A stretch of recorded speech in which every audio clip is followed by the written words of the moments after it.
Hello and welcome to another episode of the Mentalverse, Episode 7. Today we'll be talking about communication in esports. But first, intros. Of course, Nadim from Goat Academy and Christina from Kumiho. And now for the Spanish version. Christina, take it away. Hello everyone, muy buenas a todas y a todos. Volvemos una vez más con un nuevo episodio, esta vez el número 7. Y hablaremos sobre un concepto muy importante dentro del sector de los esports, lo que viene siendo la comunicación. Así que bueno, si te interesa este tema, ya sabes lo que tienes que hacer. Quédate por aquí porque comenzamos.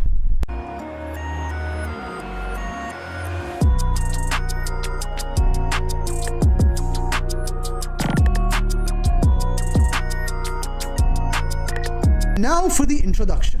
Now, before we delve into the communication within esports, we have to know there's a history lesson to be made about communication. Now, of course, in the ancient days, humans used to communicate using different forms and methods. One such communication was drawing, drawings on walls and so forth, using pictures of what they saw. Also, such example are the hieroglyphics, the pictures that are on pyramids and so forth, which depict stories. And you got also music. A lot of cultures used music as a form of communication using instruments or certain methods and techniques. Now, as time progressed, humans created the methods of language and different techniques of language that was, you could say, different between one culture and the other, or similar between neighboring cultures. Of course, that has both its advantages and disadvantages depending on the circumstances and the methods it was used. And such example we could use the ones we're using in esports, of course. Now for the esports version, Christina. Okay, so when we start to talk about esports or even sports, we start to think about teamwork, cooperative tasks, or even tournament, no? The first competence that players and staff must to develop is the communicative competence. So that's why it is very important to talk about this concept in the area of esport or sports. Okay, and this is essential because communications influences our everyday actions. Right, Nadim? Absolutely. Everything that revolves around a group of people, a work that revolves around a group of people, requires communication and connectivity. And the same thing could be said about esports. The coach communicating with the team communicating with itself. In the work environment, it's the same thing when you're talking about even between friends, between colleagues. Communication is key. And it could make or break a situation if there's misinformation or miscommunication. That's why people usually should be careful about the method of communication and how they're saying it, because it might become misinterpreted or misunderstood. Yes, and also if we focus on the esports area, we could try to think a bit like what do players use? If you think a bit, they use headphones or some microphone. So this indicates the importance of communication in this sector. So just to start to explain a bit about communication, we should try to explain some aspects that complement communication. So if you want to start with the first one, Nadim? Absolutely. Now, just before we get to it, now imagine a player shouting towards his teammate without a microphone.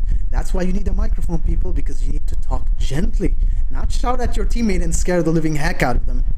Now, as far as the aspects are concerned, you got the linguistic aspects. Now, these are situational, you see. It deals with, to a degree, a language strategy. How do I put it in such a way? Being the language is key, and communicating between your teammates is key. This is why you find common communicative strategies. If we're going to have a language barrier, which, let's say, people from several different cultures, a person from this culture, a person from that culture, of course, the language is going to become an exceptional issue. Now, it could be an advantage if the enemy team doesn't know your language. It becomes easier when you're communicating with your team, so it becomes easier. So the enemy team doesn't decipher what you're strategizing with your team. So I'm assuming that's one of the methods. But of course, you have to take into consideration the language itself. Even in the country itself, there are different tones, different speech differences. And this is actually interesting because even in the country itself, for example, in my country, Lebanon, the person in this area speaks the same language as this person, obviously from that area, but it's the certain words and certain terminologies that differentiate, even in the same country itself. So you can only imagine if a terminology in one country with a terminology from a different country, how much confusion it might lead. This is why people usually find a single language to communicate, which usually is, for example, in this case, English, being the most commonly used language, well, depending on the group of people. And it's much easier to communicate with. And they reach the easiest common ground, they find the easiest language, and it becomes easier to communicate, to reach, to receive the message, and give the message. Don't you think so, Christina? Yeah, it's not only the linguistic aspect, no, as you mentioned before, also the cultural aspect. Mm-hmm. We are like playing with players with from other countries, and it is very important like that you respect, no, that players, and you have to respect their custom, their religion, and their culture, no. Mm-hmm. So I think it's very important how do we communicate. Also, Absolutely. this could be related with the individual aspect, no, which is related like the personality of each player, no. So it's very important how do we act, how do we speak, how do we give the message. So yeah, I think it's essential. No? Yeah. And the last, Sorry. you can tell you. Tell me. As you said, it's 100% correct. Despite the personal aspect, because each person has a unique way of communicating. Some people tend to communicate in a loud voice. Some people tend to communicate in a low voice. Some people have this nice attitude that when they talk, you just listen to them. And of course, there are people when they talk, you just want, please stop talking. And this is the beauty about communication. One has to balance things out. Of course, there's the hierarchy, I can't even pronounce that one. The hierarchy aspects, oh my lord. The hierarchy aspects, of course, it's the status of the person. Of course, when you're talking to someone from the similar status, it's different. You can be buddy. And some people, when they are in a higher echelon, you tend to have this more respectful tone. Like, for example, the player versus the boss of the company. It's a different tone. Now, bear in mind, that's not a given. It comes down also to the individual aspect, because some people in high hierarchy don't want to be treated like they are elevated or something. They just like, you know what, treat me like you would treat your friend. Yes. So there's this situational thing, and there's this individuality thing. So the aspects could be merged together depending on so many factors. And this is one such example factor, that the hierarchy aspects could be merged with the individual aspects, and it could create a different form. That despite the status different between this person and that person, it's how the person in the higher echelon prefers to be treated, and in such it creates a different form of communication. It makes things possibly easier, possibly difficult, depending. Like, to some people, they find it easier to communicate on the same level without this whole you're the boss, I'm the regular employee kind of mindset. So it depends on the people, of course. It depends on the method, and depends on the message you want to give to the outside world, how the system works inside the company or inside this environment, for example. Exactly. So we could say, or we could sum up that it is very important to take into account this type of aspect, not just to try to communicate in a good way, maybe. And also now we could try to, or we could try now, we are going to talk about different types of communication, because there is not only one. We have different types of communication, like the verbal one, non-verbal, and also the written communication. So if you want to start with the verbal communications. Now, of course, obviously, as we said, the importance of communication and the verbal communication, as it is, the verbal communication is by far the most common and most easiest method to use, because obviously the majority of people talk via their voices, and it's the method of interaction between one person and the other, the techniques, the styles, and the language, of course. Sometimes people find common ground in a certain language. Sometimes we've seen these examples that, like, a single language team from one country, they play in such an excellent manner because they have the same language, and then when they are diverse in different language teams, they have a problem communicating despite the excellence of gameplay, because of the communication barriers, and because of this misinformation strategies problems, and because of the issues of language. they stumble in the weight of language and their performance becomes hindered. So that's what people have to take into consideration, that the verbal communication is very important. Any form of communication is important as long as it delivers to the objective. And this is why people usually, before they get into the serious roles, they start to train. The training phase can be basic form of communication, what's the differences between this and that, trying to bring together, and it works mostly, these method of training requires heavy work in a diverse team, because a diverse team has a lot of problems, has a lot of different misunderstanding, communication problems. A team who's not diverse is easy, it doesn't require that much training. So that's why verbal communication is of such a critical role, and training this aspect is very vital to help reach the objective of a team. Okay, so inside this verbal communication, we could say that, or ask to ourselves, no, like, when is verbal communication necessary? Also, where does verbal communication appear? Or what communication do we have to develop, or who do we communicate, right? There are different aspects about how we can do it. We could start with the when, no? When is verbal communication necessary, no? If we talk in esports, it's necessary in trainings, it's necessary at the competitions, and also it's necessary in an external mode. What is an external mode? Is referred like in specific moments, no? Such as individualized or private meetings, or pre and post match talks, or maybe to carry out collectively with the entire group, no? In trainings, it's like communication with the coach, like to correct some strategies, to correct mistakes, to give some speeches, or maybe at the competition, like when they are like playing a tournament, no? Maybe it's the most complicated because it's something that they are under pressure, no? But it's something that they need to do it, no? Because if they communicate while they are in a tournament or in a competition, the atmosphere maybe can change in a good way, no? Because sometimes when they are losing, maybe the atmosphere start to feel a bit bad, no? But I think this communication is important. It depends on the strategy, and you're right. It's situation, like, for example, in a competitive environment, when you're in the middle of a game, you can't just joke around, just mess around. You can't. There has to be focus on it, so you don't deviate. The communication doesn't deviate. Now, bear in mind, there are certain strategies when the team is under pressure and they're during the break. People tend to loosen up by having a sense of humor, or pep talks and all that. So the communication form changes depending on the format of the moment. So when they're in the middle of a tournament, of course nobody's gonna joke during the middle of a tournament. People will be like, "You're distracting us. Let's focus on the game. Then you can joke as much as you want." So this is usually the form. So when they're, as you said, the external form is also the same. Like, the external form relies on just communicating in that aspect. It's between the team itself, the camaraderie between the team, the coach and the team, and how he helps them achieve the objective. That requires a precise form of communication. This is what makes communication such a crucial aspect of it all. Correct? Yep, exactly.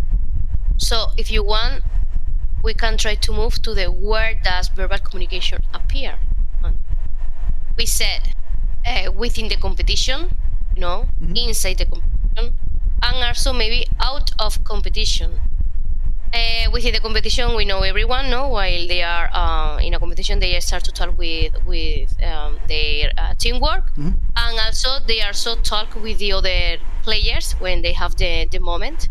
And out of competition is like when they finish everything, maybe they have the opportunity to start a conversation with other players, other teams, no? Like outside of the tournaments, no? Not inside. Be social. So this is all. Basically, just be social, talk to people, have a regular conversation with people. You don't have to just talk about games. But in the middle of a competition about video games, you have to talk about just games. Yeah, exactly. So we could say that those places where they start to appear the communication, or verbal communication.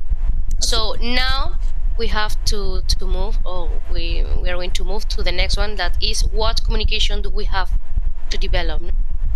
So as we have mentioned before, it's not only necessary to know about the people and their mentality, Also, it's necessary to know about the message, the attitude when we transmit the message, no, maybe the communication, no, how do we do it?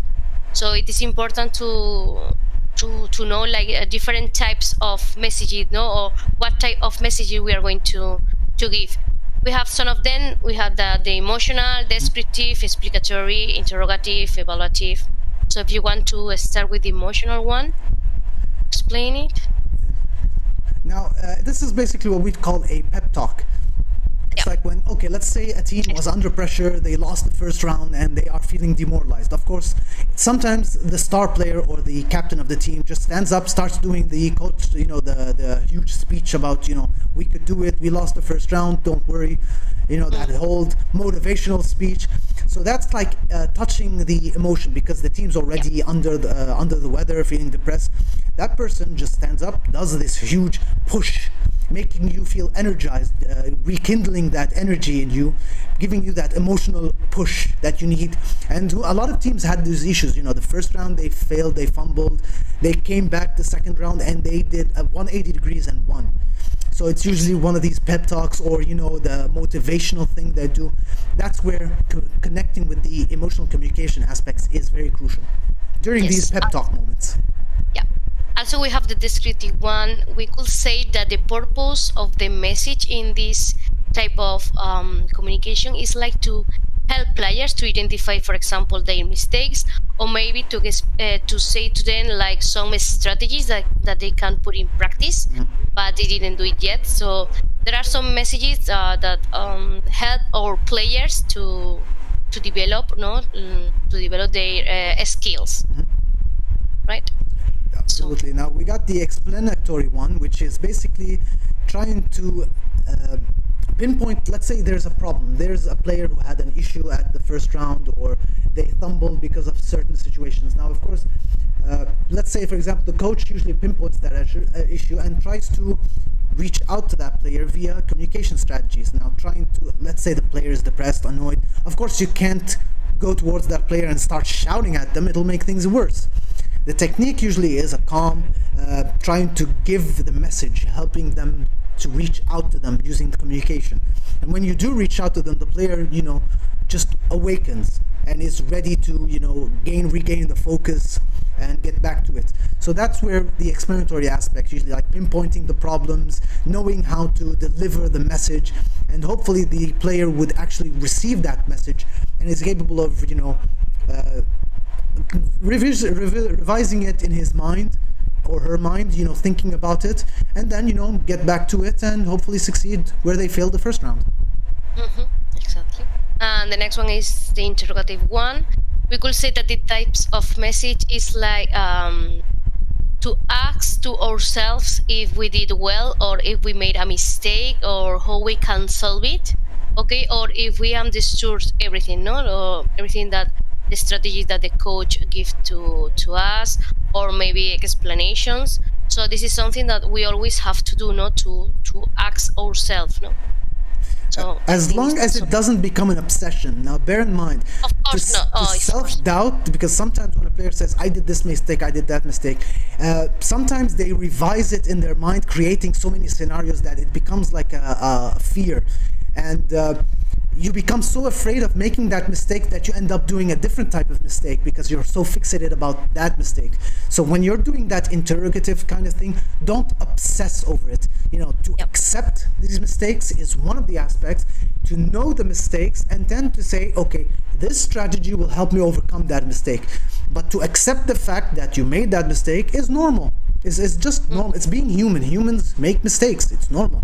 As long as a person doesn't obsess with it. That will become problematic to the team and to especially to yourself, and especially to your psyche during the gameplay.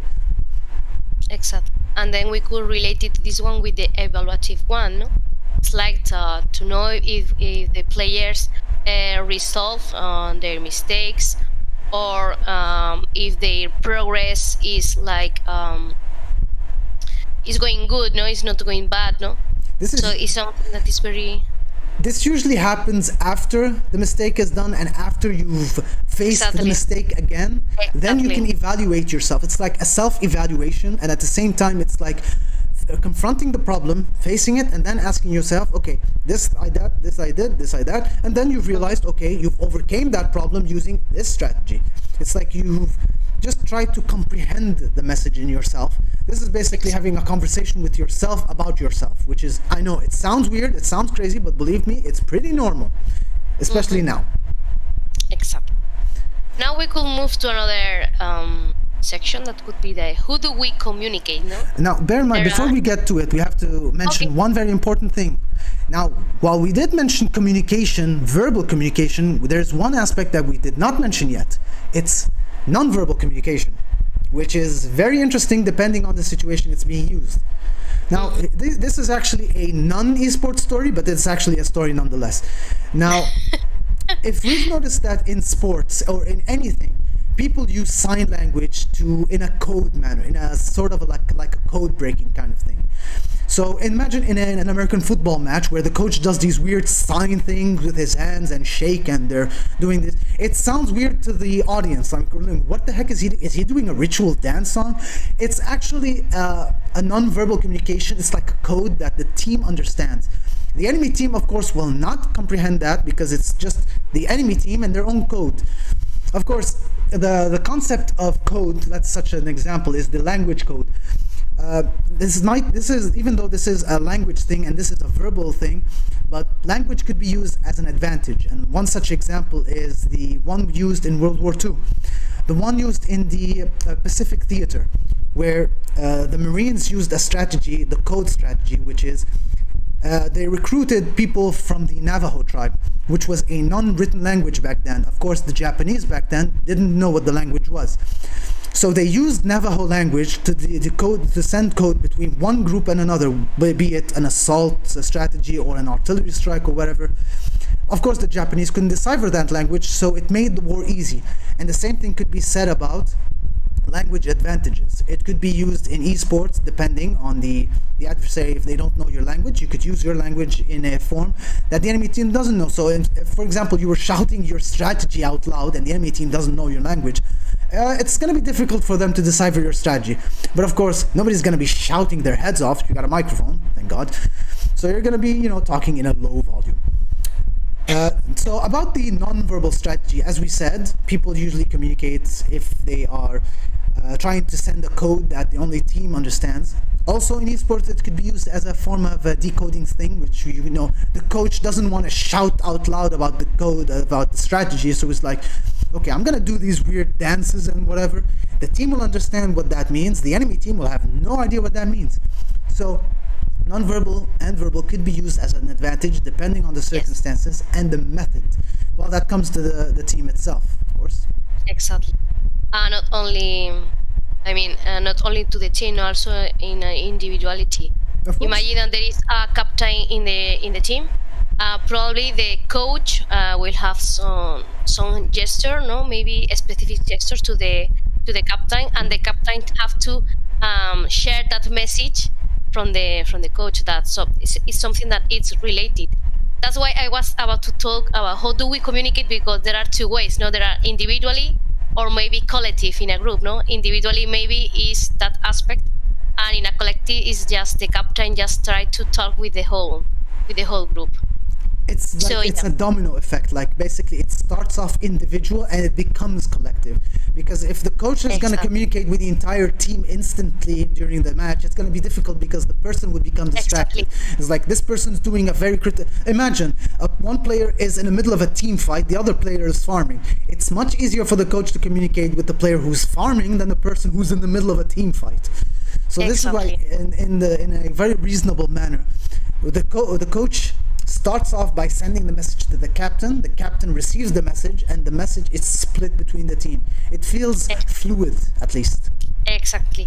And also we could say that in the non-verbal communication there are two types. There are orders through gesture, that is something that we have been talking now, and also there are involuntary movements. That is something very important to control, because sometimes it's bizarre. Just say it. It's weird. It's odd. I mean, you're not gonna just stand and start shaking left and right and say it's not voluntary. My body decided to shake its moment. Come on. Please. In the football, the coaches sometimes lose their mind and start to do a lot of gestures. Yes, but we're not going to describe these gestures, but we're just going to say that it's like, let's call it normal. Well, I wouldn't say normal, but human behavior, impulse moments. The coach just starts grabbing his hair and is like, I'm pretty sure that's not going to be a very communicative images, but the team's going to look at their coach and say, we are doing something very wrong. Well, it's very communicative when they are angry. Because when they are angry, we are like, okay, that player is angry. Or it's tilt. Tilt. How does it happen? They grab the ball and they hit the referee with it. Doesn't require verbal communication. You just know he's pissed off. Yeah, exactly. We have to take, as much as funny as it is, involuntary movement can sometimes be random, and it's like a habit. Now, despite circumstances, of course, when they get pissed off, they grab their hair and I don't know, just some bizarre, or they grab the ball and just shoot it randomly. It happens because, impulse moments and pissed off. Some people tend to have these odd involuntary moments, like when you're sitting, you start moving your leg because you're angry, but you don't want to shout, so you use your physical movement. It's like a behavioral thing. So instead of shouting, you just shake your leg out of being pissed off or angry to control the tempo of your body. So those are, it's a communication thing. I know, weird, but sometimes when the team realize their coach is doing that, they're like, okay, we're doing something wrong, time to reevaluate our situation and change. Yeah, exactly. So then we can move to the last type of communication, that is the greeting one. Some people think that greeting one is not very present, but I think it's very present too, because complement the verbal communication, no? As we have mentioned before, sometimes there are players from different countries, and maybe they don't understand our language, so maybe the coach or also staff have to give them all the strategies or all the trainings in a paper, no? Maybe in a written way, or maybe with pictures, no? So that's why written communication is very present also. Now, one such thing that actually I've researched and was very interesting, that sometimes some people have a difficulty delivering a message using voice, and because it usually is a psychological problem, because they have no confidence in their voice. And because they have no confidence in their voice, the issue becomes it's about drawing the picture. Then because they draw it, it becomes much easier. So when they draw the message using the writing techniques, it becomes much more fluid. So instead of trying to talk, and they have this hesitation of communication, because some people tend to have this social phobia issue, which is normal. Yes. So instead of communicating via verbal method, they use drawing. They communicate via drawing without even having to say a word, or they tend to use less words and more about drawing the message. Yeah, this is like in the esports, in the traditional esports also they use the drawing. Yeah, it depends, and it comes down to individual aspect. Like, as I said, it's not a given, but some people tend to have a problem with communicating, or they are unable to deliver the message via communicating. They tend to talk very shortly, very limited, and they deliver the maximum amount of communication via writing or drawing the plan. And then they describe the plan in a specific, small format, so that the player, when they look at the writing, they can grasp it without even needing to hear a single word. So that actually helps. On one hand, it helps the person who has a problem with communicating, which is usually the person who's delivering the message, and at the same time, the player who has a difficulty with the language, as you said, who is able to grasp the message fully when they see the drawings, they see the method or the picture or the map of the strategy. Exactly. So we could try to conclude this episode, because I think it's very clear that communication is essential in the esports area. Well, we could say it's but communication is important in just about everything we do in our life, and not despite its critical importance in esports, and it could, as we said, make or break a team. If no matter how good you are, if there is no communication or if there's miscommunication, the team will not deliver optimally. And the same thing could be said about any activity in the workplace, in even something as simple as a social connection with someone. If you're trying to socialize with someone and you're not able to deliver the message, then the person might misunderstand the message.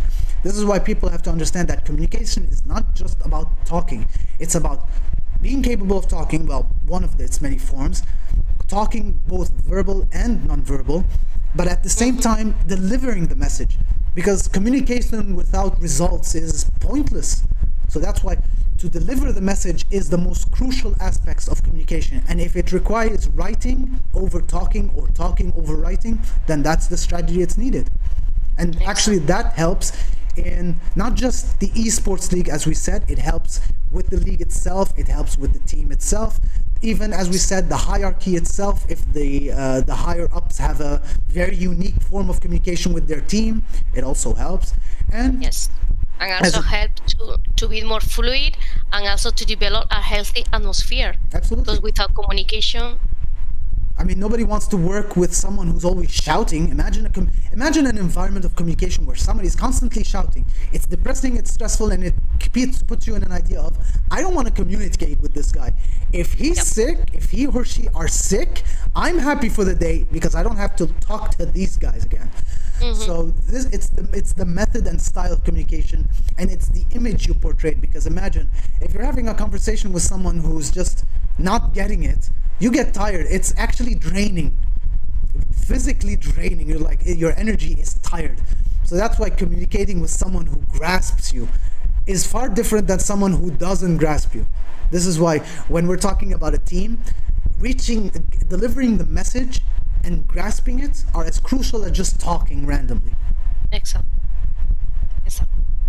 And I believe that concludes the episode for the day. Yeah, I mean, it's the last one. Yes, from it is. Sadly, it is the last one. This will sadly conclude the series for now, of course, of the Mentalverse. Now, of course, who knows, in the future we might proceed with yet more. I mean, unknown, the future is a mystery after all. But who knows, anything is possible.